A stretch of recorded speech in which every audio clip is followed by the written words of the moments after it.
जय हिंद साथों। तो आज की इस वीडियो में हम कुछ ऐसे क्वेश्चंस को देखेंगे जो डिक्टो क्वेश्चन साथों आपको देखने को मिलेंगे आपकी एसएससी एमटीएस की परीक्षा में। मेरा मानना है कि आपका सपना होगा एसएससी एमटीएस 2026 की परीक्षा को क्रैक करना, जो आपकी परीक्षाएं साथियों 4 फरवरी से आरंभ है। मैं कहूंगा इतना आपको पढ़ा दूंगा कि कम से कम ये एसएससी एमटीएस की परीक्षा में आपका अंतिम लिस्ट में साथों एक नाम आ जाए। तो अगर आप चाहते हैं फाइनल लिस्ट में साथों आपका भी नाम हो तो चैनल के साथ जुड़ जाइए। जो आज की इस वीडियो को साथों मैं आपको करवा रहा हूं, इस वीडियो के हर एक सवाल का जवाब आपके मनोमस्तिष्क में स्टोर कर दूंगा, देखिएगा आप। तो इस सीरीज को शुरू किया है मैंने, पहला मॉडल पेपर है ये, और आज की इस वीडियो की बात करें तो 25 सवाल जीके जीएस के सबसे पहले होंगे, करंट अफेयर भी सवाल वही होंगे। इंग्लिश की अगर बात करें तो 25 क्वेश्चन होंगे, उसके बाद रीजनिंग के बेस्ट कॉन्सेप्ट मैंने लिए हैं और मैथ्स के साथों बेस्ट कॉन्सेप्ट मैंने लिए हैं।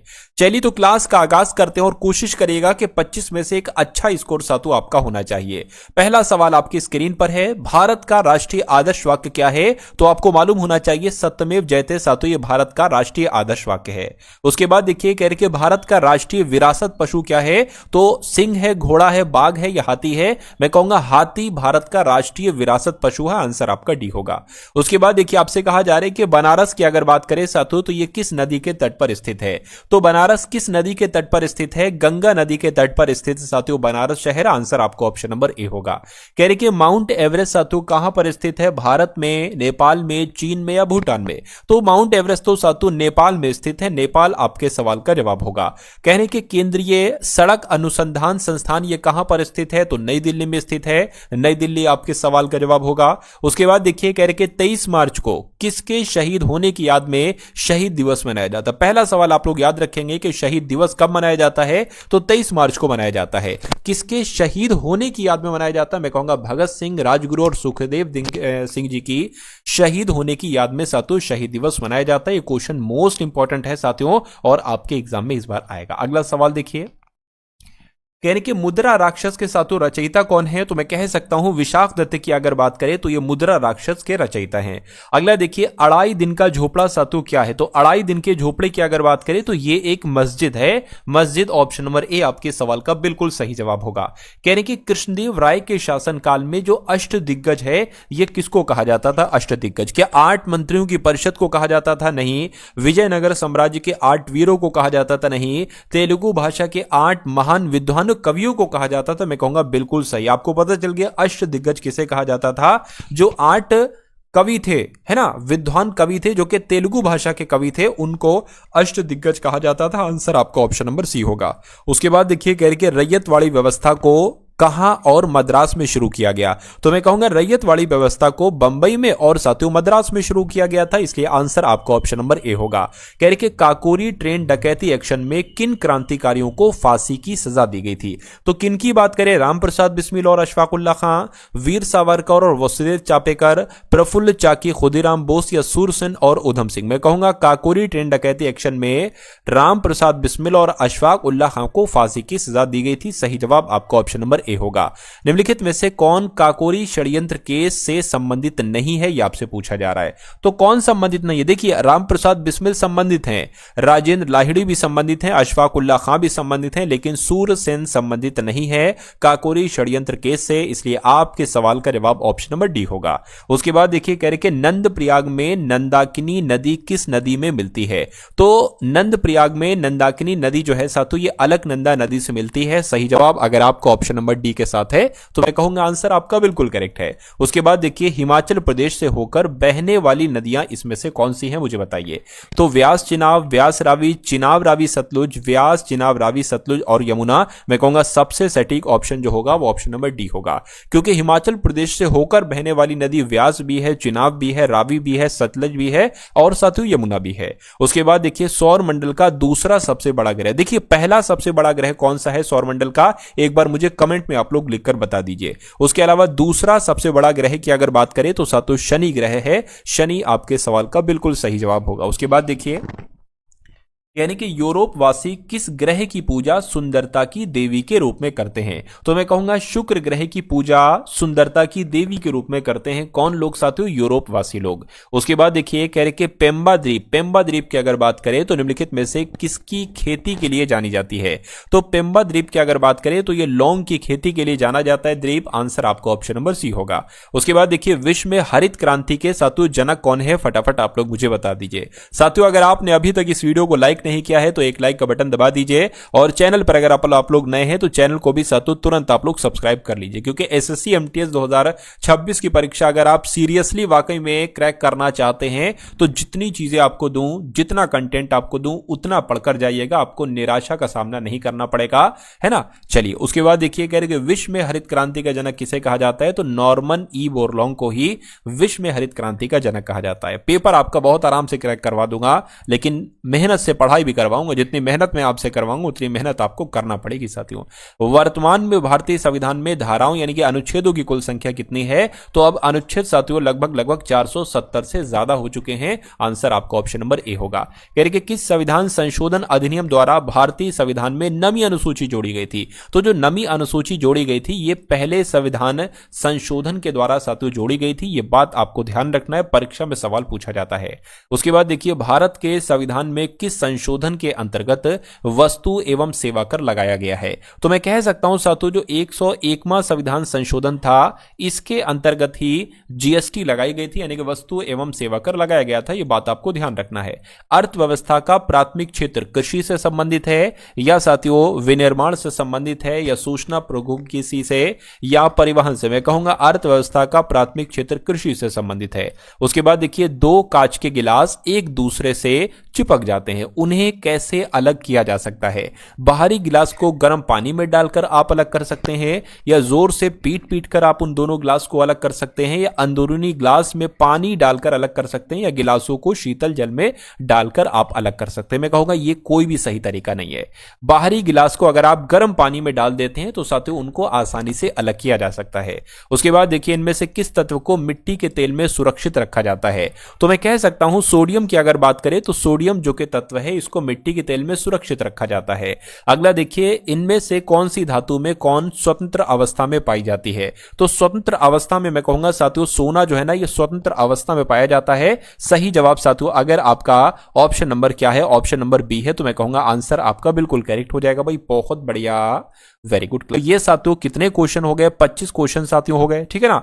अब हम लोग साथियों इंग्लिश के क्वेश्चंस को देखेंगे, और देखिए आपके सिलेक्शन पूरी तरीके से जीके और साथियों इंग्लिश पर डिपेंड है, इसलिए मैं आपको हर क्लास में सबसे पहले जीके और इंग्लिश कराता हूं। तो आप लोग इन जीके और इंग्लिश के सवालों को बहुत ध्यानपूर्वक करा करिए, क्योंकि मुझे नहीं लगता साथियों इससे बाहर आपका पेपर जा सकता है। बस आपको पूरे भरोसे के साथ, पूरे कंसंट्रेशन के साथ साथियों इन चीजों को, कॉन्सेप्ट को देखना है। धीरे धीरे आपको इतनी बुलंदी पर पहुंचा दूंगा जिस बुलंदी पर जाने के बाद ही साथियों सिलेक्शन होता है। चलिए तो इंग्लिश की सवाल की अगर बात करें, select the most appropriate antonym of the given word, यानी कि आपसे पूछा जा रहा है कि एराउज वर्ड का साथियों एंटोनिम क्या होगा? एंटोनिम का मतलब होता है उल्टा, जैसे कि ऊपर का नीचे, नीचे का ऊपर, काले का गोरा, है ना, दाएं का बाएं, इसको एंटोनिम कहते हैं। और सिनोनिम आ जाए तो सेम मीनिंग उसका पूछा जाता है ना। चलिए तो एराउस सबसे पहले अगर बात करें, एराउस का मतलब क्या होता है? एराउस का मतलब होता है साथियों उकसाना। तो उकसाना एराउस का मतलब होता है। इसका उल्टा क्या हो सकता है साथियों? इसका उल्टा अलर्ट होगा। अलर्ट मतलब होता है चेतावनी देना, तो ये तो नहीं होगा। थ्रिल मतलब होता है रोमांच, इसका भी संबंध इससे नहीं होगा बिल्कुल। प्रोवोक की अगर बात करें, ये तो प्रोवोक का मतलब होता है साथियों भड़काना, ये तो इसका सिनोनिम हो जाएगा, उकसाने का सिनोनिम हो जाएगा। लेकिन अगर हम सीज की बात करते हैं, सीज का मतलब होता है साथियों रोकना, तो मैं कहूंगा उकसाना और रोकना ये आपस में साथियों एंटोनिम है। यानी कि एराउस का एंटोनिम क्या जाकर बनेगा साथियों? सीज बनेगा, और सीज आपके इस क्वेश्चन का बिल्कुल सही जवाब होगा। उसके बाद देखिए कह रहे कि इनकरेक्टली स्पेल्ड वर्ड, इसमें से कौन से वर्ड की आपको स्पेलिंग सही नहीं लग रही है? ये बात आपसे साथियों पूछी जा रही है, मुझे बताइए। देखिए यहां पर अगर बात करते हैं स्पेशलिस्ट की, स्पेशलिस्ट का मतलब होता है साथियों विशेषज्ञ, इसकी स्पेलिंग तो बिल्कुल सही है, आप लोग देख लीजिए। इंक्रीमेंट की अगर बात करें, इंक्रीमेंट का मतलब होता है साथियों बढ़ाना, तो इसकी भी स्पेलिंग सही है। उसके अलावा साथियों अगर यहां पर हम लोग बात करते हैं, जो ऑप्शन नंबर सी वाला लिखा हुआ है ना, एक्सप्लोरेशन लिखा हुआ है साथियों, एक्सप्लोरेशन की अगर बात करें ये सही नहीं है, एक्सप्लोरेशन होना चाहिए। कैसे लिखा जाता है? EXPLO RATION, एक्सप्लोरेशन होता है साथियों, जो कि ये वाला सही होगा। एक्सप्लोरेशन का मतलब क्या होता है? खोज करना, अन्वेषण करना, है ना। तो कुल मिला के ये आपका जवाब हो जाएगा, क्योंकि इस वर्ड की स्पेलिंग गलत थी। सही स्पेलिंग कैसी है वो भी साथियों मैंने आपको बता दिया। रिडिक्यूशियस की स्पेलिंग भी यहां पर बिल्कुल, रिडिक्यूलस की स्पेलिंग भी यहां पर बिल्कुल सही लिखी हुई है। चलिए नेक्स्ट नंबर का क्वेश्चन आपकी स्क्रीन पर है। आपसे कह रहे हैं कि मार्कअप। मार्कअप का आपसे पूछा जा रहा है साथियों ईडियम। ईडियम है ये, इसका मतलब क्या होता है? सबसे पहले इसका मतलब मैं आपको बता देता हूं सामूहिक कीमत बढ़ना। क्या मार्कअप का मतलब होता है साथियों? कीमत बढ़ना। तो इन चारों ऑप्शन में से किसका मतलब होता है कीमत बढ़ना? पुट ए क्लियर लेबल का मतलब होता है कीमत बढ़ना? नहीं। एक्सीडेंटली स्टेन का मतलब कीमत बढ़ना होता है? नहीं। डेलिबरेटली स्मेयर का मतलब होता है कीमत बढ़ना? नहीं। इंक्रीज द प्राइस का मतलब होता है सातु कीमत बढ़ना। तो मैं कहूंगा मार्कअप का मतलब क्या हो जाएगा? इंक्रीज द प्राइस हो जाएगा। सही जवाब आपका ऑप्शन नंबर सातु डी हो जाएगा। भाई बहुत बढ़िया, वेरी गुड क्लास। अगला सवाल आपकी स्क्रीन पर है। आपसे कहा जा रहा है कि स्काउर का आपको सातों एक वर्ड यहां पर दे रखा है स्काउर, इसका आपसे सिनोनिम पूछा जा रहा है। सिनोनिम का मतलब क्या होता है सातों? सेम मीनिंग इसका मतलब होता है। तो स्काउर का मतलब क्या होता है? देखिए किसी भी चीज को हम मांझते हैं ना, तो उसको कहते हैं मांझना। तो इसका सिनोनिम सातों क्या होगा? मार्क। मार्क का मतलब होता है साथियों निशान वगैरह लगाना, तो ये तो नहीं होगा सिनोनिम। स्क्रब की अगर बात करें, स्क्रब का मतलब क्या होता है? स्क्रब का मतलब होता है कहीं ना कहीं सातों साफ करना, किसी चीज को साफ करना, या स्क्रब रगड़ना या मांझना भी हम लोग कह सकते हैं। तो कहीं ना कहीं स्काउर का जो सिनोनिम वर्ड होगा वो स्क्रब होगा। स्क्रब आपके सवाल का बिल्कुल सही जवाब है। स्पॉट हो नहीं सकता। धब्बा इसका मतलब होता है, डेटी का मतलब गंदा होता है। उसके बाद देखिए select the incorrectly spelled word, इसमें से कौन से वर्ड की स्पेलिंग आपको साथियों इनकरेक्टली स्पेल्ड वर्ड यानी कि आपको सही नहीं लग रही है, ये आपसे कुल मिला के पूछा जा रहा है। चलिए देखिए यहां पर अगर बात करते हैं इंसिडेंटली की, तो इंसिडेंटली की स्पेलिंग तो सही लग रही है, ये तो बिल्कुल सही हो जाएगी। इंसिडेंटली बिल्कुल सही हो जाएगी, ठीक है ना। उसके अलावा प्यूरिफाई की साथ तो यहां पर अगर हम बात करते हैं तो ये भी, इसकी भी स्पेलिंग बिल्कुल सही लिखी हुई है। उसके अलावा कॉमर्शियली की अगर बात करें, कॉमर्शियली की स्पेलिंग कैसे होती है साथियों? COMM और उसके बाद ERCIALLY, है ना।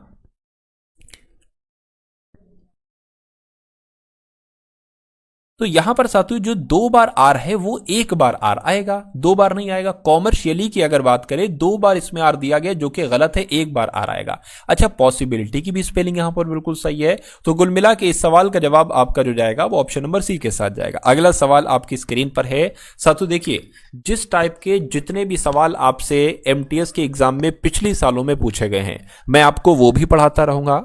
आपके एग्जाम में कौन कौन से नए नए क्वेश्चंस बन सकते हैं, मैं आपको वो भी पढ़ाता रहूंगा। और जो आपको प्रैक्टिस के तौर पर साथियों पढ़ना चाहिए, यानी कि कुल मिला के अभी आपके लिए जो सबसे ज्यादा इंपॉर्टेंट है, जो आपको सबसे पहले पढ़ना है, जिन जिन टॉपिक से जिस जिस टाइप के क्वेश्चन सबसे ज्यादा आते हैं, मैं आपको सिर्फ वही करवा रहा हूं। मैं इधर उधर का कुछ नहीं करवा रहा हूं, सिर्फ वही चीजें पढ़ा रहा हूं जो एसएससी एमटीएस का लेवल है, जिस लेवल के एग्जाम में सवाल पूछे जाते हैं और जैसे सवाल पूछे वो पढ़ा रहा हूं। तो इसलिए आप बिल्कुल संतुष्टि से पढ़िए साथियों, कि ऐसा नहीं कि इससे बाहर आपका पेपर आ जाए। पेपर आपका 85 से 90% इन्हीं क्लासेस से आएगा, ये मैं आपसे कह सकता हूं, ठीक है ना। तो आप पूरी उम्मीद से पढ़ें कि भाई आपका सिलेक्शन होगा, बिल्कुल आपका साथियों सिलेक्शन हो जाएगा, ऐसी मैं आपसे आशा करता हूं। लेकिन आप में मेहनत करने में कोई कसर नहीं होना चाहिए साथियों, ठीक है ना। डेली मैं कोशिश करूंगा कि एमटीएस की एक क्लास दूं, लेकिन एक क्लास में इतना निचोड़ आपके लिए डाल दूं सिलेबस का कि वो आपके लिए साथियों काफी हो। तो इस क्लास को आप लोग मिस ना किया कीजिए, डेली किया कीजिए। अब मैंने दोबारा तरीके से साथियों आपकी जो, क्योंकि एग्जाम डेट्स वगैरह आ चुकी हैं, तो दोबारा से आपकी तैयारी को स्टार्टअप कर दिया है। चलिए तो select the most appropriately synonym of the given word, यानी कि डेंस का आपसे पूछा जा रहा है कि सिनोनिम क्या होगा, यानी कि इसका सेम मीनिंग क्या होगा। तो डेंस का मतलब क्या होता है साथियों? घना, कोई चीज घनी है या कोई चीज सघन है, तो उसको हम लोग कह सकते हैं। अब आपको यहां पर बताना है, देखिए सॉफ्ट का मतलब तो मुलायम होता है, ये तो इसका सिनोनिम हो नहीं पाएगा सघन का। फास्ट मतलब तेज होता है, लो मतलब क्या, धीमा होता है। मैं कह सकता हूं थिक का मतलब क्या होता है, थिक का मतलब घना होता है। तो घना कह लो चाहे सघन कह लो, तो डेंस का सिनोनिम क्या हो जाएगा सातु? थिक हो जाएगा। थिक आपके सवाल का बिल्कुल सही जवाब होगा। उसके बाद देखिए अगला सवाल आपकी स्क्रीन पर है। आपसे कहा जा रहा है कि select the option that can be used as one word substitution for the given group of words. इसका मतलब क्या है? यानी कि आपको आपको एक सेंटेंस दे रखा है यहां से लेकर यहां तक, आपको इस पूरी लाइन का मतलब बताना है एक वर्ड में, यानी कि वन वर्ड में। इसको कहा जाता है वन वर्ड सब्स्टिट्यूशन, ठीक है ना। चलिए, तो कह रहे हैं कि एक kind of decision on which one can not go back, ठीक है ना। मतलब इसका क्या होगा, जिसे बदला ना जा सके। एक काइंड ऑफ डिसीजन, एक ऐसा decision on which one can not go back, जिसको वापस ना किया जा सके या जिसको बदला ना जा सके, उसको क्या कहा जाता है। उसको साथियों यहां पर आप लोग याद रखेंगे, इरेवोकेबल उसको कहा जाता है। क्या कहा जाता है, जिसको बदला ना जा सके उसको इरेवोकेबल कहा जाता है। इसलिए क्वेश्चन का आपका जवाब जो होगा वो ऑप्शन नंबर साथियों सी के साथ जाएगा। Select the most appropriate option to fill in the blanks, यानी कि कहा जा रहा है सातु द चिल्ड्रन रिक्वेस्टेड कर रहे हैं कि दैट दे माइट बी। अब यहां पर खाली जगह में आपको बताने कौन सा यहां पर सातु वर्ड जो है ना वो आ सकता है। They might be to stay up late, यानी कि देर तक जागने की उनको दी जानी चाहिए। क्या सेंटेंस दी जानी चाहिए, अप्रूव्ड, एडमिटेड, परमिटेड। मैं कहूंगा परमिटेड दी जा रही है, यानी कि परमिशन दी जानी चाहिए। ये चिल्ड्रन रिक्वेस्ट कर रहे हैं कि उनको देर रात तक जागने की परमिशन दी जानी चाहिए, तो परमिटेड यहां पर आ जाएगा। आंसर आपको ऑप्शन नंबर डी होगा। उसके बाद देखिए एक वर्ड आपको यहां पर दे रखा है क्लमसी, इसका आपसे पूछा जा रहा है कि एंटोनिम सातों यहां पर क्या हो सकता है बताइए। तो क्लमसी की अगर बात करें, क्लमसी का मतलब क्या होता है, क्लमसी का मतलब होता है सातु गंदा। अब इसका एंटोनिम की बात करें या विलोम की बात करें क्या हो जाएगा सातु ग्रेसफुल। ग्रेसफुल का मतलब क्या होता है सातु सुंदर होता है। विलफुल की अगर बात करें, विलफुल का मतलब तो जानबूझकर होता है, ये तो हो ही नहीं सकता। स्टबर्न की अगर बात करें इसका मतलब जिद्दी होते हुए नहीं होगा। ऑकवर्ड की अगर बात करें इसका मतलब भद्दा होता है। तो कहीं ना कहीं गंदा का जो एंटोनिम होगा वो सुंदर ही हो जाएगा, यानी कि ग्लम्सी का एंटोनिम ग्रेसफुल ही हो जाएगा। उसके बाद देखिए एंटोनिम आपसे पूछा जा रहा है साथियों बेटरमेंट का। तो बेटरमेंट की अगर बात करें, बेटरमेंट का मतलब क्या होता है साथियों, किसी भी चीज में कोई अगर सुधार किया जा रहा है उसको कहा जाता है साथियों बेटरमेंट, या उन्नति को भी हम लोग कभी कभी कहते हैं साथियों बेटरमेंट, ठीक है ना। तो इसका उल्टा मीनिंग आपसे यहां पर पूछा जा रहा है, तो प्रॉस्पेरिटी होगा। प्रॉस्पेरिटी की अगर बात करें नहीं होगा। उसके अलावा साथियों डेटेरियोरेशन होगा। डेटेरियोरेशन का मतलब क्या होता है साथियों खराबी, यानी कि किसी चीज में अगर कोई खराबी हो रही है या किसी चीज में कोई सुधार हो रहा है तो ये दोनों आपस में एंटोनिम ही तो है, यानी कि बेटरमेंट का एंटोनिम क्या हो जाएगा, डेटेरियोरेशन हो जाएगा। और यही आपके इस क्वेश्चन का बिल्कुल करेक्ट आंसर होगा। उसके बाद देखिए नेक्स्ट नंबर का क्वेश्चन है, आपसे वही वन वर्ड सब्स्टिट्यूशन यहां पर दे रखा है। कहने कि ए टाइप ऑफ सब्सटेंस और material that Burns very quickly, यानी कि कुछ ऐसा मटेरियल है जो जल जाता हो, बहुत जल्दी से जल जाता हो, उसको क्या कहा जाता है साथों, आपसे यहां पर पूछा जा रहा है। आप लोग फटाफट मुझे बताइए। उसको साथों इनफ्लेमेबल कहा जाता है। क्या कहा जाता है, इनफ्लेमेबल कहा जाता है। इनफ्लेमेबल की अगर बात करें इसको साथों हिंदी में क्या कहा जाता है, ज्वलनशील कहा जाता है ना, यानी कि जो बहुत तेजी से बहुत जल्दी जल जाए उसको ज्वलनशील कहा जाता है। उसके बाद देखिए a plan or route to be followed on a journey, यानी कि एक प्लान है कोई जो फॉलो किया जा रहा है एक जर्नी में, तो उसको साथियों क्या कहा जाएगा, ये आपको यहां पर कुल मिला के साथियों बताना है। उसको साथियों हम लोग कह सकते हैं इटनरेरी कहा जाता है। क्या इटनरेरी उसको कहा जाता है। इटनरेरी की अगर बात करें, हिंदी मीनिंग की अगर बात करें तो यात्रा का कार्यक्रम इसको हम लोग कहते हैं। क्या यात्रा का इसको कार्यक्रम कहा जाता है। तो कुल मिला के आपके इस क्वेश्चन का जवाब जो जाएगा वो ऑप्शन नंबर ए होगा। उसके बाद देखिए नेक्स्ट नंबर का क्वेश्चन है, कह रहे हैं कि if I will meet my friend today, है ना, I shall give him this book. तो यहां पर आपको बताना है ग्रामेटिकल एरर सातु आपको सातु कहां पर दिख रही है, फटाफट एक बार आप लोग मुझे बताइए। चलिए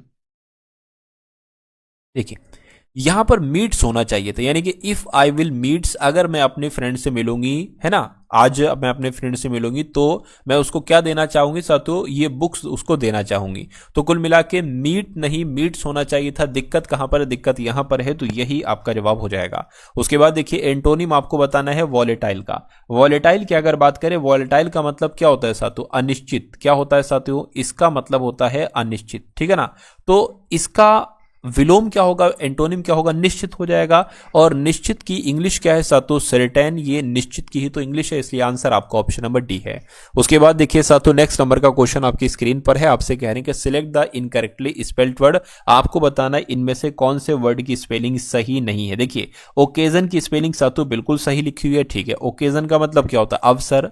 अगर यहां पर ऑक्यूरेंस की अगर बात करें तो ऑक्यूरेंस की अगर बात करें ये स्पेलिंग साथियों सही यहां पर नहीं। होना क्या चाहिए थी, OCCUR, यानी कि सिंगल आर नहीं आना चाहिए था, यहां पर 2 बार आर आना चाहिए था, तो ये गलत हो जाएगा, बाकी सब सही है। उसके अलावा साथियों ऑफरिंग की भी सही है, ऑक्शन की भी स्पेलिंग यहां पर सही है। ऑक्शन का मतलब क्या होता है? नीलाम करना। क्या इसका मतलब होता है साथियों? नीलाम करना इसका मतलब होता है, ये भी आपको याद रखना है।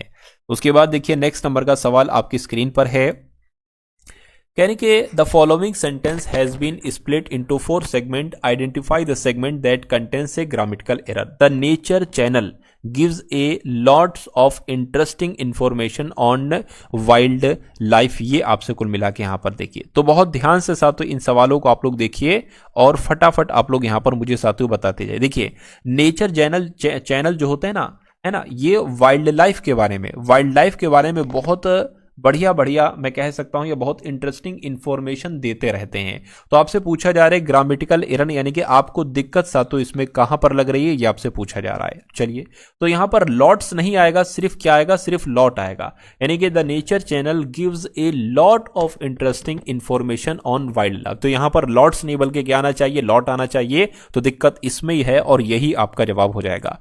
कहने के द गेस्ट वर अमेज्ड, यानी कि ये आश्चर्यचकित हो गए गेस्ट लोग, मेहमान लोग, at the lonely spread of food, light spread of food, lucky spread of food या lavish spread of food. Lavish का मतलब क्या होता है साथियों? खर्चा, खर्चीला, यानी कि वो देखकर चौंक गए कि भाई फूड तो बहुत ज्यादा रखे हुए हैं, मतलब फूड पर, खाने पीने की चीजों पर बहुत ज्यादा खर्च किया गया है, इसलिए गेस्ट इसको देखकर अमेज्ड हो गए। तो यहां पर लेविश ही आएगा, लेविश आपके इस क्वेश्चन का बिल्कुल करेक्ट आंसर हो जाएगा।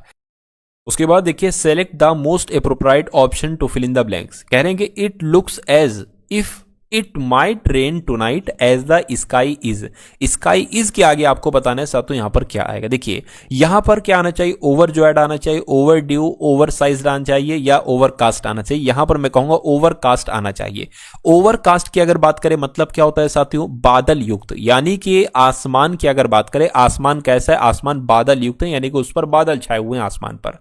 तो कह रहे हैं कि ऐसा लग रहा है, इट लुक्स एज इफ, ऐसा लग रहा है आसमान में बादल छाए होने की वजह से आज रात बारिश हो सकती है। तो इसका मतलब यह होगा, तो आसमान बादल से युक्त है तभी ऐसा लग रहा है, तो यहां पर ओवरकास्ट ही आपका आएगा। आंसर आपका क्या होगा साथियों? ऑप्शन नंबर डी के साथ आपका सवाल हो जाएगा। उसके बाद देखिए अगला क्वेश्चन है, आपसे कहा जा रहा है स्टेडी वर्ड यहां पर दे रखा है और आपसे सिनोनिम पूछा जा रहा है। स्टेडी का मतलब क्या होता है? स्टेडी का मतलब होता है साथियों स्थिर, कोई चीज स्थिर है उसको कहते हैं। तो इसका सिनोनिम क्या होगा? स्टेबल इसका सिनोनिम हो जाएगा, क्योंकि इसका मतलब भी वही स्थायी ही होता है। उसके बाद देखिए नेक्स्ट नंबर का क्वेश्चन है, आपसे कह रहे हैं कि ईडियम एक दे रखा है, टू बीट द क्लॉक। तो टू बीट द क्लॉक का मतलब क्या होता है? मान लीजिए कोई काम अगर आपने समय के अंदर पूरा कर लिया तो उसको कहा जाता है टू बीट द क्लॉक, है ना। समय के अंदर काम पूरा कर लेने को टू बीट द क्लॉक कहते हैं। तो मुझे बताइए, to brag about oneself कहेंगे? नहीं। To perform a task within that time limit कहेंगे? बिल्कुल सही साथियों, यही आपका जवाब हो जाएगा। उसके बाद देखिए नेक्स्ट नंबर का क्वेश्चन आपकी स्क्रीन पर है, स्टडी। स्टडी का अब क्या पूछा जा रहा है साथियों? सिनोनिम पूछा जा रहा है। स्टडी का मतलब क्या होता है? सबसे पहले साथियों आप लोग ये बताइए। देखिए स्टडी की अगर बात करें, अगर कोई चीज बहुत मजबूत है ना, उसको कहा जाता है साथियों स्टडी। तो इसका सिनोनिम क्या होगा? अनहेल्दी तो नहीं होगा। डेलिकेट की अगर बात करें, डेलिकेट भी साथियों नहीं होगा। और टफ की अगर बात करें साथियों, टफ या एक्टिव, मैं कहूंगा साथियों टफ हो जाएगा। टफ का मतलब भी तो वही उसी टाइप का कुछ होता है साथियों, कि कोई चीज अगर कठोर है या कोई चीज सख्त है तो कह सकते हैं हम लोग, है ना। तो स्टडी का कहीं ना कहीं साथियों सिनोनिम जो होगा वो टफ होगा, और टफ आपके इस क्वेश्चन का बिल्कुल करेक्ट आंसर है। उसके बाद देखिए एक ईडियम आपको दे रखा है, आपसे कह रहे हैं कि as thick as two short planks, है ना। तो इसका मतलब पता क्या होता है साथियों? As thick as two short planks. इस ईडियम का मतलब होता है कि बहुत ज्यादा जो मूर्ख होता है ना, उसको कहा जाता है तो मूर्ख। तो एक्सट्रीमली स्टूपिड होगा, एक्सट्रीमली अगली नहीं होगा, एंग्री नहीं होगा, इंटेलिजेंस नहीं होगा, यानी कि एक्सट्रीमली स्टूपिड होगा। आंसर आपका ऑप्शन नंबर ए होगा। उसके बाद देखिए कह रहे कि Tukaram said that scaling every mountain peak has its on. तो ऑन के बाद आपको बताना है साथियों यहां पर क्या आ सकता है, फटाफट आप लोग बताइए। देखिए तुकाराम ने कहा कि जो जैसे कि एवरी माउंटेन, यानी कि जो हर पर्वत शिखर है, एवरी माउंटेन पीक, हर पर्वत शिखर की अगर बात करें, इस पर चढ़ने की अपनी होती हैं, चढ़ने की अपनी होती, क्या चेक्स होती? नहीं। बर्डन्स अपने चढ़ने का होता? नहीं। चैलेंजेस होते हैं, चुनौतियां होती हैं। यानी कि तुकाराम का कहना है कि हर पर्वत शिखर पर चढ़ने की अपनी चुनौतियां होती हैं, तो चैलेंजेस यहां पर आएगा, चुनौतियां। तो आंसर आपका ऑप्शन नंबर डी होगा। उसके बाद देखिए नेक्स्ट नंबर का क्वेश्चन आपकी स्क्रीन पर है, कह के select the incorrectly spelled word. आपको बताने कौन से वर्ड की स्पेलिंग आपको सही नहीं लग रही है, साथियों बताइए। होटल, स्टेन, मटर, गार्ड, तो सही है। होटल ऐसे थोड़ी लिखा जाता है, होटल आपका, होटल की अगर बात करें, होटल ऐसे लिखा जाता है, HOTEL आएगा, ए नहीं आएगा, तो ये वाला आपका वर्ड गलत हो जाएगा। उसके बाद देखिए आपसे कहा जा रहा है, फिर से वर्ड सब्स्टिट्यूशन आपको दे रखा है, a person who never alcohol drinks, यानी कि जो एल्कोहल को नहीं पीता है, कभी नहीं पीता है, एक ऐसा बंदा, उसको क्या कहा जाता है? उसको टी टॉलर कहा जाता है। तो टी टॉलर उसको कहा जाता है, टी टॉलर आपके इस क्वेश्चन का बिल्कुल सही जवाब होगा। तो अब आपके सामने साथियों यहां पर अगर बात करें तो रीजनिंग के क्वेश्चन स्टार्ट हो चुके हैं। तो इन रीजनिंग के सवालों को भी साथियों आप लोग बहुत अच्छे तरीके से देखिए। रीजनिंग की ये सबसे टॉप लेवल के साथियों सवाल मैंने यहां पर लिए हैं। चलिए, तो रीजनिंग का पहला सवाल आपकी स्क्रीन पर है। आपसे कहा जा रहा है कि आपके सामने जो आरेख है उसके लिए कौन सा ऑप्शन सबसे सही रहेगा, ये आपको साथियों यहां पर बताना है। देखिए, अगर हम बात करते हैं मक्का चावल भोजन के लिए, क्या ये सही रहेगा? चमेली फूल अंडे के लिए क्या ये सही रहेगा? पानी द्रव गैस के लिए सही रहेगा? या गुलाब कुमुदिनी फूल के लिए सही रहेगा? मुझे लगता है चमेली फूल अंडे के लिए सही रहेगा। कैसे सही रहेगा सातु? ये हो जाएगा आपका फूल बड़ा वाला, और फूल के अंदर क्या आ जाएगा सातु? चमेली आ जाएगा, क्योंकि चमेली एक फूल है और अंडा एक अलग चीज है, तो अंडा सातु यहां पर आपका यहां पर आ जाएगा। तो कुल मिला के इस सवाल का जवाब जो होगा वो ऑप्शन नंबर बी होगा। उसके बाद देखिए अगले नंबर का क्वेश्चन है। आपसे कहा जा रहा है कि कुल्हाड़ी का काटने से वही संबंध है जो छलनी का किससे है? छलनी का संबंध छानने से है, पकड़ने से है, लौ से है, या पीसने? तो मैं कहूँ कुल्हाड़ी काटती है और छलनी छानती है। आंसर आपका ए होगा। उसके बाद देखिए नेक्स्ट नंबर का सवाल है, नंबर सीरीज का सवाल है। कह रहे कि 27 है, 32 है, उसके बाद 42 है, उसके बाद सातों 57 है, और फिर सातों 77 है। तो अगला नंबर यहां पर सातों क्या हो सकता है, ये आपसे पूछा जा रहा है। देखिए सबसे पहले 27 से अगर 32 पर जाए तो मेरे हिसाब से 5 यहां पर बड़ा है। 32 से अगर 42 पर जाए तो 10 बड़ा है, और 42 से 57 जाए तो पूरा पूरा 15 बड़ा, और यहां पर सातों 20 बड़ा है। तो जाहिर सी बात है बच्चा बच्चा बता देगा कि यहां पर 25 बढ़ेगा। तो 77 और 25 कितना होता है? मैं कहूंगा सातों 102 होता है, और 102 कौन से ऑप्शन में लिखा हुआ है? ऑप्शन नंबर बी में लिखा हुआ है। तो जिनका आंसर ऑप्शन नंबर बी के साथ है तो बिल्कुल करेक्ट है। उसके बाद देखिए अगले नंबर का क्वेश्चन आपकी स्क्रीन पर, आपके सामने सातों कथन है और आपके सामने निष्कर्ष है। कथन के अनुसार आपको बताना है कि इन दोनों निष्कर्ष में से कौन सा निष्कर्ष यहां पर बिल्कुल सही होगा। उसके बाद देखिए साथियों पहला सवाल की अगर बात करें, पहला नहीं है तो चौथा सवाल है। कह रहे कि कुछ ट्रॉली बैग बैकपैक हैं, तो इसको लिख लीजिए आप लोग। मान लीजिए साथियों ये क्या हो गए? ये आपके ट्रॉली बैग हो गए, है ना? ट्रॉली बैग हो गए। चलिए थोड़ा सा बड़ा बना लूं ताकि आपको अच्छे तरीके से यहां पर दिखे। क्या कहा जा रहा है साथियों? कुछ ट्रॉली बैग, है ना? पूरा नहीं लिखना, ये तो मैं आपको समझा रहा हूं साथियों, लिख करके आपके अच्छे समझ में। आप जब एग्जाम करिए तो शॉर्टकट में लिखेगा। कुछ ट्रॉली बैग बैकपैक है, तो मान लीजिए इतने ट्रॉली बैग क्या हो जाए साथियों? बैकपैक हो गए। ठीक है, ये हो गया। अब दूसरी लाइन देखिए, कुछ बैकपैक सूटकेस है, यानी कि इतने बैकपैक साथियों क्या हो गए? सूटकेस हो गए। ठीक है, कह रहे कि सभी सूटकेस जो है ना, ये क्या है? सभी सूटकेस साथियों बैग है। ठीक है, अब कथन हो गया। अब निष्कर्ष को पढ़ के बताइए कौन सा निष्कर्ष साथियों सही है आपका, कौन सा निष्कर्ष गलत है। यानी कि कम से कम कुछ बैकपैक बैग हैं। बैकपैक बैग हैं, बिल्कुल इतने बैकपैक बैग हो जाएंगे, ये बिल्कुल सही हो जाएगा। कुछ बैग सूटकेस हैं, कुछ बैग सूटकेस हैं, ये भी बिल्कुल सही है साथियों। इतने बैग सूटकेस हैं, ये भी सही है, यानी कि दोनों ही बिल्कुल सही है। ऐसा कहां पर लिखा हुआ है? ऐसा आपका ऑप्शन नंबर बी में लिखा हुआ है। उसके बाद देखिए नेक्स्ट नंबर का सवाल है। आपसे कहा जा रहा है कि 17 है, 18 है, उसके बाद 14 है, उसके बाद सातों 23 है, और फिर 7 आ गया है, और फिर एकदम से 32 आ गया, और फिर एकदम से -4 आ गया है। तो यहां पर सातों आपको बताना है क्या आ सकता है। फटाफट थोड़ा सा ध्यान लगाकर मुझे आप लोग बताइए। देखिए सबसे पहले अगर यहां पर बात करें, एक यहां पर बड़ा है, साफ साफ नजर आ रहा है। अच्छा, यहां पर घटा दिया गया है, 4 घटा दिया गया है। अब फिर से यहां पर बढ़ा दिया गया, क्या? -9, सॉरी 9 बढ़ाया गया ना, तो प्लस लगाइए, माइनस क्यों लगा दिया मैंने, कोई बात नहीं। अब यहां पर कितना घटा दिया गया, 23 में से अगर 7 आप घटाओगे तो 16, यानी कि 16 घटा दिया गया। अब अगर यहां पर हम बात करें 7 से एकदम से 32 हो गया, तो मेरे हिसाब से 25 यहां पर सातु बढ़ाया गया है, 25 बढ़ा दिया गया। अब यहां पर क्या किया गया, ये तो 32 से -4 आ गया, 32 से -4 के बीच में क्या डिफरेंस है ये आपसे पूछा जा रहा है। मैं कहूंगा 36 का डिफरेंस, क्योंकि 32 तो यही है और फिर 0 के बाद स्टार्ट हुआ है साथियों, 0 फिर -1 -2 -3 -4, तो 32 वो और 4 ये 36 का डिफरेंस हुआ, यानी कि 36 इसमें से घटाया गया। तो आपको कुछ समझ में आ रहा है, 1 4 9 16 25 36, ये 1 का स्क्वायर मान लीजिए, 2 का स्क्वायर, 3 का स्क्वायर, 4 का स्क्वायर, 5 का स्क्वायर, 6 का स्क्वायर, तो 7 का स्क्वायर आएगा, यानी कि आएगा तो 49, लेकिन प्लस का आएगा माइनस का आएगा। देखिए सबसे पहले प्लस है, फिर माइनस है, फिर प्लस है, फिर माइनस है, फिर प्लस है, फिर माइनस है, तो अब प्लस हो जाएगा, यानी कि माइनस का 4 और 49 कितना होता है।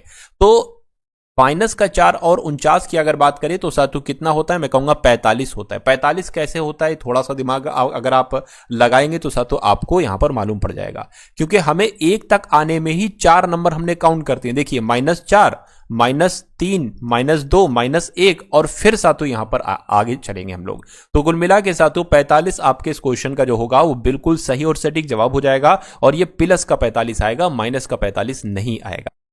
उसके बाद देखिए साथियों, नेक्स्ट नंबर का क्वेश्चन है, आपसे कहा जा रहा है कि 8 व्यक्ति हैं, A B C D E F G H, एक वृत्ताकार मेज के परिता एक दूसरे के समान दूरी पर इसी क्रम में दक्षिणावर्त सातु बैठे। देखिए दक्षिणावर्त का मतलब मैं आपको बता देता हूं, 2 शब्द होते हैं, एक होता है सातु दक्षिणावर्त और एक शब्द होता है सातु वामावर्त।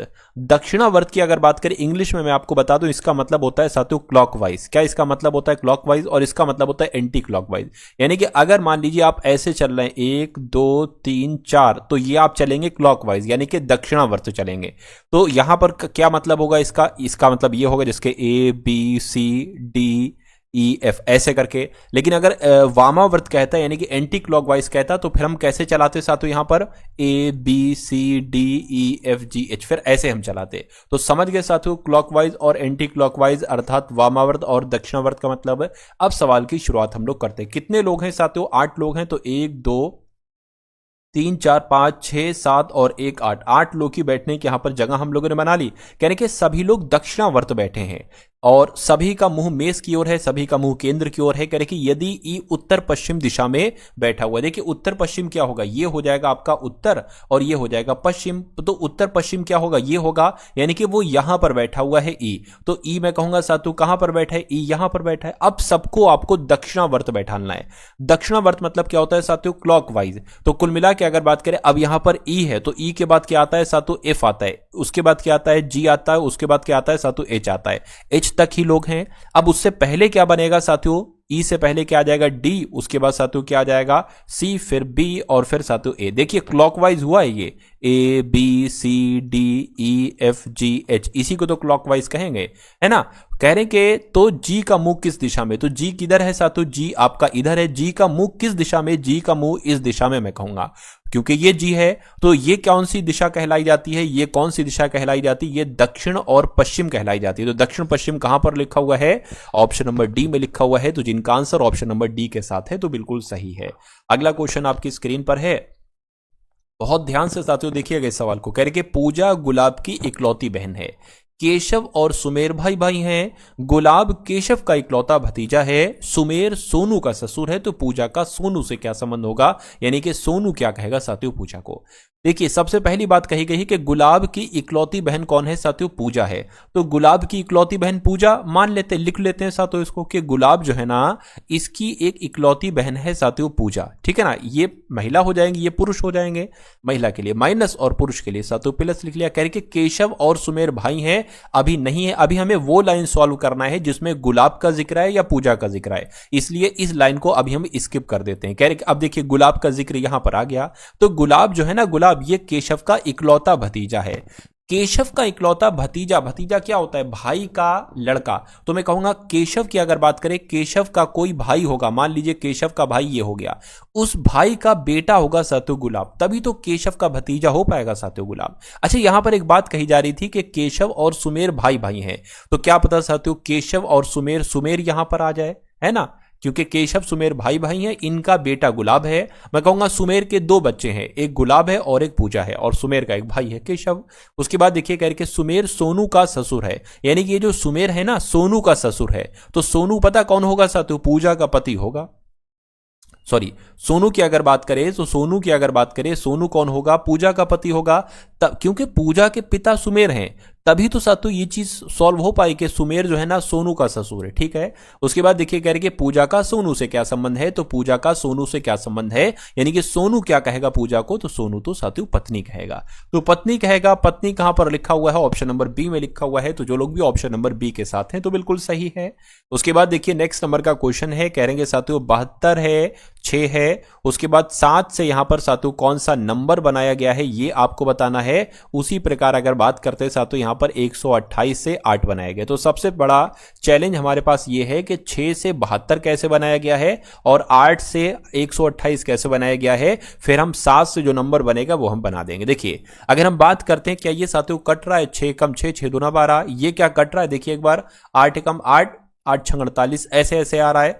तो एक काम साथियों आप ये कर सकते हैं, अगर हम 6 का स्क्वायर करें, 6 का स्क्वायर करें तो साथियों 36 आता है। अगर हम 36 का डबल कर दें, 36 दूना 72 होता है। देखिए क्या यहां पर भी ये बन रहा है। अगर हम 8 का स्क्वायर करें तो साथियों कितना? 64 बनता है। अगर हम 64 की गुणा 2 से कर दें तो 128 आता है। बिल्कुल सही, यानी कि यहां पर भी हमें वही करना पड़ेगा। 7 का स्क्वायर 49 हो जाएगा, 49 का डबल कितना होता है? 18 हो जाएगा साथियों, 98 हो जाएगा। तो क्या 98 यहां पर आएगा? अगर ऑप्शन में 98 है तो ये लॉजिक हमारा बिल्कुल सही है, और बिल्कुल साथियों ऑप्शन नंबर सी में हमें दिख चुका है 98। आंसर आपका ऑप्शन नंबर सी होगा। उसके बाद देखिए साथियों नेक्स्ट नंबर का सवाल है, मैथ्स के क्वेश्चन अब आपके सामने से गुजरेंगे, है ना। चलिए, तो आपसे क्या कहा जा रहा है? आपसे कहा जा रहा है कि 12 सेंटीमीटर भुजा वाले घन से काटे जा सकने वाले सबसे बड़े लंबवृत्तीय शंकु का आयतन कितना होगा। यानी कि कुल मिला के आपसे पूछा क्या जा रहा है? आपसे पूछा जा रहा है कि शंकु का आयतन कितना होता होगा। तो सबसे पहली बात तो शंकु का आपको सातों सूत्र मालूम होना चाहिए। शंकु का सूत्र होता है 1/3 पाई आर स्क्वायर एच होता है। अच्छा, यहां पर अगर बात करें, देखिए 12 सेंटीमीटर भुजा वाले घन का जिक्र किया गया है ना। इसको काटे जा सकने वाले लंबवृत्तीय शंकु की बात की गई है। तो देखिए 1/3 की अगर बात करें तो ये आ जाएगा। पाई की वैल्यू साथियों क्या हो जाएगी? 22/7 हो जाएगी। अच्छा, आर यहां पर क्या? एच तो हम मान सकते हैं साथियों कि एच बराबर क्या है? 12 सेंटीमीटर है। लेकिन आर की अगर बात करें, त्रिज्या क्या हो जाएगी? इसकी आधी हो जाएगी, यानी कि त्रिज्या क्या हो जाएगी? 6 सेंटीमीटर त्रिज्या हो जाएगी। तो यहां पर आर है, यानी कि 6 गुणा 6 आ जाएगा, और ऊंचाई कितनी है साथियों? 12 सेंटीमीटर कहलाई जाएगी। तो इसको आपको साथियों कैलकुलेट करना है। 3 से कट करेंगे साथियों 2 आ जाएगा। अब ऊपर क्या आ जाएगा? 22 दूना साथियों यहां पर अगर बात करें 44 आ गया, और 12 छंग आपका कितना आ गया साथियों? 72 आ गया। इसको 7 से एक बार कट कर लीजिए आप लोग, तो 7 छंग आपका कितना हो जाएगा? 42 हो जाएगा, और 2 बचेगा, पॉइंट लगे 0, 7 दूना आपका 14 हो जाएगा। तो 6.2 की आपको किससे कराना है? 72 से कराना है। तो 72 की गुणा साथियों 62 से करा लीजिए, एक नंबर के बाद पॉइंट लगा देंगे। 4 आ जाएगा, 14 आ जाएगा, है ना, 43 आ जाएगा, 4 आ गया, 6 आ गया, 4 आ गया, 4 आ गया। तो कुल मिला के 44.64 करके कुछ आंसर आपका आएगा, है ना। चलिए देखिए कोई मिस्टेक तो नहीं। अच्छा, ये 1 6 बाकी तो है ना, ये 1 6 बाकी है, तो इसको भी फिर साथियों अब क्या करा लीजिए। नहीं तो हो गया था साथियों। देखिए फिर से देख लीजिए एक बार, 1/3 22/7, 6 गुणा 6 12, 3 से कट किया तो ये 2 आया। अच्छा, ये 2 बाकी है ना। क्या बाकी है साथियों? 2 बाकी है। नहीं, ये भी हो चुका था। 22 दूना 44 हो गया, और 12 पंजे 60, 12 छंग 72 हो गया। तो 72 की गुणा आपको 44 से कराई, बटे में क्या आया? 7 आया। तो दिक्कत कहां पर हो रही है? देखिए अगर 7 से इसको कट कराएं, 7 छंग 42, 2 बचेगा, है ना, पॉइंट लगा 0, 7 दूना 14। एक काम करिए, इसको आप 3 कर लीजिए, ठीक है, क्योंकि ये लगभग 21 के बराबर है। तो अगर मैं कैलकुलेटर की मदद से सातों करा लूं एक बार, क्या 6.3 गुणा किसकी कराना है? 72 की कराना है। 7 2 72, तो लगभग साथियों कितना आएगा? और मैंने यहां पर 1 नंबर के बाद पॉइंट, 2 नंबर के बाद पॉइंट लगाना है। लगाया है, एक नंबर के बाद पॉइंट लगेगा। तो कुल मिला के साथियों लगभग 453.6 करके आपका जवाब आएगा। 453.6 तो नहीं है, 452.57 है, यानी कि लगभग इसके आसपास आपका नंबर है। तो जिनका भी आंसर, जो लोग भी ऑप्शन नंबर बी के साथ है, तो मैं कहूंगा आंसर आपका बिल्कुल करेक्ट है। गलती यहां पर हो गई थी, मैंने 2 नंबर के बाद पॉइंट लगा दी, जबकि यहां पर जब 1 नंबर के बाद पॉइंट है तो 1 नंबर के बाद पॉइंट लगाना चाहिए। खैर कोई बात नहीं, चीज आपको समझ में आ गई, सवाल का सोल्यूशन आपको समझ में आ गया, इससे अच्छी बात और क्या हो सकती है। उसके बाद देखिए सिंप्लीफिकेशन का सवाल आपकी स्क्रीन पर है, इसको मैं लिख देता हूं साथियों, ये सही नहीं है। देखिए 96 - 4 ऑफ है, उसके बाद ब्रैकेट 18 - 13 है, 18 - 13 है, और प्लस आपका 4 × 7 है। इसको आपको एक बार कैलकुलेट करके मुझे बताना है कि आपका जवाब होगा। देखिए सबसे पहले अगर बात करें 96 आ जाएगा, -4 आ जाएगा, अब यहां से 18 में से 13 जाएगा, कितना बचेगा? 14, 15, 16, 17, 18, यानी कि 5 बचेगा। 5 की गुणा 4 से हो जाएगी, 5 चौक आपका 20, यानी कि 20 आ जाएगा, और 4 सत्ते कितना हो जाएगा? 28 हो जाएगा। 96 में से 20 को घटाइए साथियों, कितना बचेगा? मैं कहूंगा 76 बचेगा। 76 + 28 कितना होता है? तो मैं कह सकता हूं साथियों कितना होता है? 104 होता है। 104 कौन से ऑप्शन में है? ऑप्शन नंबर बी वाले में है। तो जिनका आंसर ऑप्शन नंबर बी के साथ है, मैं कह सकता हूं कि आंसर आपका बिल्कुल करेक्ट हो जाएगा। भाई बहुत बढ़िया, वेरी गुड क्लास। साथियों क्लास को लाइक नहीं किया तो क्लास को लाइक कर दीजिए, क्योंकि ये सवाल आपके सामने जो आया है ये मोस्ट इंपॉर्टेंट क्वेश्चन है। ऐसा क्वेश्चन है साथियों जो आपके एग्जाम में आएगा ही आएगा। इस कॉन्सेप्ट पर आधारित, सिर्फ प्रतिशत वगैरह बदलेंगे, नाम वगैरह बदले जाएंगे, बाकी चीजें कॉन्सेप्ट पूरा साथियों वही होगा। चलिए तो अब इस सवाल की अगर बात करें, आपसे कहा जा रहा है कि रेशमा अपनी आय का 84% खर्च करती है। देखिए मान लेते हैं साथियों रेशमा की आय अभी कितनी है? अभी उसकी आय 100 रुपए है, हम 100 ही मानेंगे, और वो 84% खर्च कर लेती है, तो अभी उसकी बचत कितनी हो जाती है ना? बचत कितनी हो जाती है भाई? 100 में से 84 खर्चा कर लेती है साथियों, 16 रुपए की उसकी बचत हो जाती है। इतनी बात साथियों क्लियर है? ठीक है, कहने के उसकी आय में 30% की वृद्धि होती है। जब इसकी आय में 30% की वृद्धि होती है तो इसकी आय कितनी हो जाएगी? 130% हो जाएगी। ठीक है, करेंगे, और बचत में 40% की वृद्धि करती है। अच्छा, इसमें 40% की वृद्धि करेगी तो ये कितना हो जाएगी? इसका 16 का 140/100 आपको निकाल लेना है। तो इसको अगर आप कैलकुलेट करेंगे, देखिए 20 सत्ते और 20 पंजे हो जाएगा। 5 से अगर कट करेंगे, मैं यहां पर साइड में कट कर लेता हूं क्योंकि यहां पर फ्रेश एकदम लिख देंगे। देखिए 16 × सत्ते और पंजे, 5 से अगर कट करेंगे, 5 × 15 हो जाएगा, एक बचेगा, पॉइंट लगेगा, 0 बढ़ेगा, 5 दूना 10 हो जाएगा, तो 32.7 की आप लोग गुणा कर दीजिए। यहां पर एक नंबर के बाद पॉइंट लगा दीजिएगा। 7 दूना 14 हो, 7 21 और 22, यानी कि 22.4 यहां पर आ जाएगा। तो 22.4 आपका यहां पर आ गया। चीज आप लोग समझ रहे हैं ना, क्योंकि क्वेश्चन बहुत बेसिक है साथियों। कहने कि रेशमा की आय 84% खर्च हो जाती है। मान लीजिए 100 उसकी आय थी, 84 खर्च हो जाती है, तो उसकी बचत कितनी बचेगी? 16 बचेगी। कहने कि उसकी आय में 30% की वृद्धि होती है। आय 100 थी, 30% की वृद्धि कर दी, यानी कि 130 हो गई। कहने कि और बचत में 40% की वृद्धि कर दी। बचत उसकी 16 आई थी, तो 16 की 140% निकाल लीजिए, 22.4 आ गई। तो कहने कि उसके खर्च में कितने प्रतिशत की वृद्धि होगी, ये आपसे कुल मिला के पूछा जा रहा है। देखिए उसके खर्च में कितने प्रतिशत की साथियों वृद्धि होगी, ये बात यहां पर आपसे पूछी जा रही है। खर्च कैसे निकालते हैं? अगर हम आय में से बचत को घटा दे तो साथियों हमारा खर्च निकल जाता है। अच्छा, आय कितनी है? 130 है। ठीक है, बचत कितनी है साथियों? बचत आपकी ये 22.4 है, 22.4 है, तो इसको जरा सबसे पहले आप लोग घटाइए।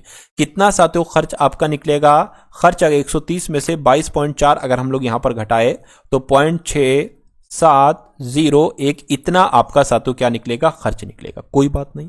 अच्छा, पहले अगर बात करते हैं, खर्च यहां पर बताया जा रहा था कि 84 खर्च उसका है, लेकिन अब जो खर्च निकला है वो 107.6 खर्च निकला है।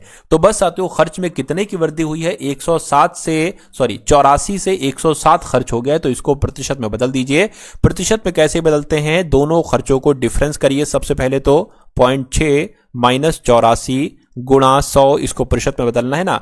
और इतना बड़ा है, किससे बड़ा है साथियों? 84 से बड़ा है, तो ये 84 आ जाएगा नीचे। बस इसको कैलकुलेट करा लीजिए, आपका आंसर यहां पर आ जाएगा। तो अगर बात करते हैं साथियों, देखिए सबसे पहले यहां पर अगर हम लोग बात करें तो 107 में से आप घटाइए, 107.6 में से आपको कितना घटाना है, आपको 84 को घटाना है। तो यहां पर आएगा आपका 23.6 गुणा आपका 100 आ जाएगा, बटे कितना आ जाएगा सातु 84 आ जाएगा। तो अब इस पॉइंट को हटाकर सातु नीचे आपका एक जीरो बढ़ जाएगा, इस जीरो से ये जीरो कैंसिल हो जाएगा, यानी कि अब आपके सामने आ गया 2360/84 यहां पर आ गया है। तो 2360 और भाग कितना कर दीजिए, 84 कर दीजिए, लगभग लगभग आपका आंसर कितना आएगा, 28.09 आएगा।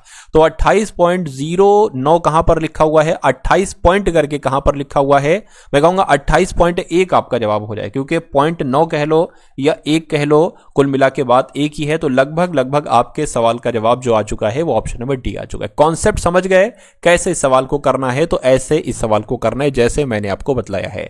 उसके बाद देखिए नेक्स्ट नंबर का क्वेश्चन आपकी स्क्रीन पर है, सेकंड लास्ट क्वेश्चन है, इसके बाद एक क्वेश्चन और है, उसके बाद क्लास एंड हो जाएगी आपकी। आपसे कहा जा रहा है कि साधारण ब्याज पर उधार दी गई किसी धनराशि पर 3 वर्ष का मिश्रधन 715 है, उसके अगले 5 वर्ष की अवधि के लिए मिश्रधन 990 है, तो धनराशि क्या होगी। देखिए 3 वर्ष का मिश्रधन कितना है, अगर हम बात करते हैं यहां पर 3 वर्ष का मिश्रधन 715 है, और उसके अगले 5 वर्ष का मिश्रधन यानी कि इसके, तो मैं कहूंगा ये 8 वर्ष हो जाएगा, अगले 8 वर्ष अगले यानी कि उसके 3 वर्ष का मिश्रधन 715 है और 8 वर्ष का मिश्रधन कितना बताया गया, 990 बताया गया है। तो अगर हम सातों इनका डिफरेंस निकाले तो मैं कह सकता हूं, और इनका भी डिफरेंस निकाले तो हम कह सकते हैं कि हमें 5 वर्ष का सातु मालूम पड़ जाएगा। तो 5 वर्ष का साधारण ब्याज के लिए हमें इन दोनों को घटाना होगा, तो 5 आ जाएगा और 11 में से 9 जाएगा, 2 बच जाएगा, सॉरी इसमें थोड़ी ना, 990 में से घटाना पड़ेगा। 990 में से 715 को घटा लीजिए, 990 में से 715 घटाएंगे सातु कितना आ जाएगा, 275 आ जाएगा, यानी कि 275 आपका जो आया है ये 5 वर्ष का मिश्रधन आया है। अगर मैं आपसे कहूं 1 वर्ष का मिश्रधन नहीं साधारण ब्याज आया है, अगर मैं कहूं 1 वर्ष का साधारण ब्याज कितना होगा, तो 5 से इसकी भाग करा लीजिए, 5 पंजे 25, 5 पंजे 25, यानी कि 1 वर्ष का साधारण ब्याज कितना निकला है, 1 वर्ष का साधारण ब्याज सातु निकला है 55। अब यहां से सवाल आपका सॉल्यूशन शुरू होता है। देखिए आपसे कहा गया था कि 3 वर्ष का मिश्रधन इतना है और 1 वर्ष का साधारण ब्याज इतना है, तो अगर हम इसकी गुणा 3 से कर लेते हैं तो हमें 3 वर्ष का साधारण ब्याज प्राप्त हो जाएगा, और वो साधारण ब्याज यानी कि 3 वर्ष का साधारण ब्याज अगर हम इसमें से घटा लेते हैं तो हमें मूलधन पता चल जाएगा। तो यही काम करिए साथियों, 3 पंजे 15 हो जाएगा, 3 पंजे 15 और 16 हो गया, यानी कि अगर हम 3 वर्ष के मिश्रधन में से जो कि 715 है, इसमें 3 वर्ष का साधारण ब्याज अगर हम घटा देते हैं तो हमें साथियों वो धनराशि प्राप्त हो जाएगी, मूलधन प्राप्त हो जाएगा। तो 0 आएगा, यहां पर अगर बात करते हैं साथियों 5 आ जाएगा, और यहां पर अगर बात करें तो 5 आ जाएगा। तो धनराशि कितनी होगी साथियों, 550 होगी, और 550 कौन से ऑप्शन में है, ऑप्शन नंबर डी वाले में। तो जिनका आंसर यहां पर ऑप्शन नंबर डी के साथ है तो मैं कहूंगा आंसर आपका बिल्कुल करेक्ट है। अगला सवाल और आज की इस वीडियो का अंतिम क्वेश्चन साथियों आपकी स्क्रीन पर है, देखिए इस क्वेश्चन को और बताइए आपका जवाब क्या होगा। आपसे कहा जा रहा है कि 19 संख्याओं का औसत 58 है, ठीक है, 19 संख्याएं हैं। अच्छा कह रहे कि जो शुरू की 12 संख्याएं हैं, 19 संख्याएं हैं, शुरू की 12 संख्याओं का औसत 63.6 है, और जो अंतिम 8 संख्याएं हैं उनका औसत कितना है, 55.1 है। यदि आरंभ से 12वीं संख्या निकाल दी जाए तो शेष संख्याओं का औसत क्या होगा, यह आपसे पूछा जा रहा है। तो सबसे पहला पॉइंट यहां पर कहा गया है कि जो 19 टोटल 19 संख्या है इनका औसत 58 है।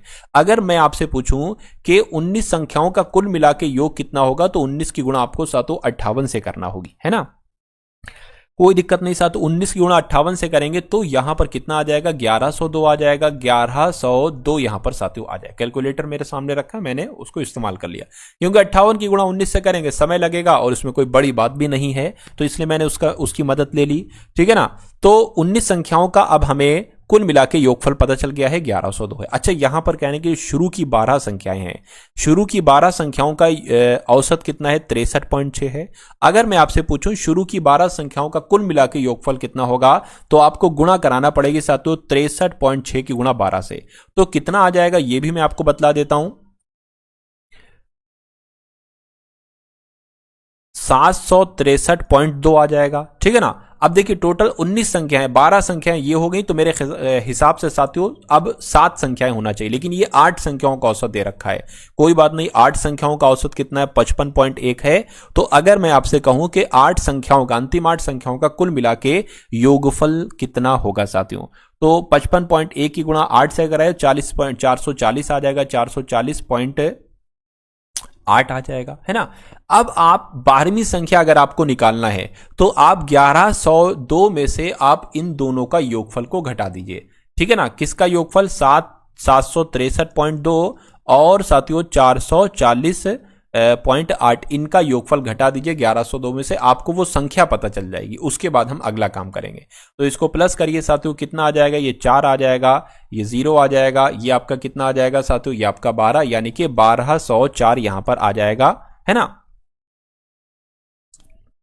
1204 अब आपको इसमें से, क्योंकि अब देखिए इसमें टोटल 20 संख्याएं हैं, 20 संख्याओं का योगफल ये है, और ये कितनी संख्याओं का, ये 19 संख्याओं का योगफल है। तो आप सबसे पहले साथियों क्या करिए, आप इसको ही साथियों यहां पर घटाने की कोशिश कीजिए। चलिए,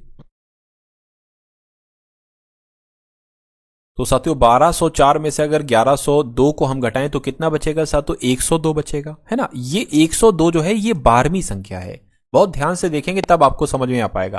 तो यदि 12वीं संख्या निकाल दी जाए किसके योग में से, ये जो 19 संख्याओं का योगफल है, यानी कि अगर 1102 में से साथियों 12वीं संख्या जो कि 102 है इसको निकाल दी जाए तो शेष संख्याओं का औसत कितना होगा। फिर शेष संख्या कितनी हो जाएंगी, क्योंकि एक संख्या तो आपने निकाल दी है, तो 19 में से 18 संख्याएं हो जाएंगी, उसका औसत आपसे पूछा जा रहा है। पहले इसको घटाइए साथियों आप लोग यहां पर, तो कुल मिला के कितना आ जाएगा साथियों, 1000 आ जाएगा।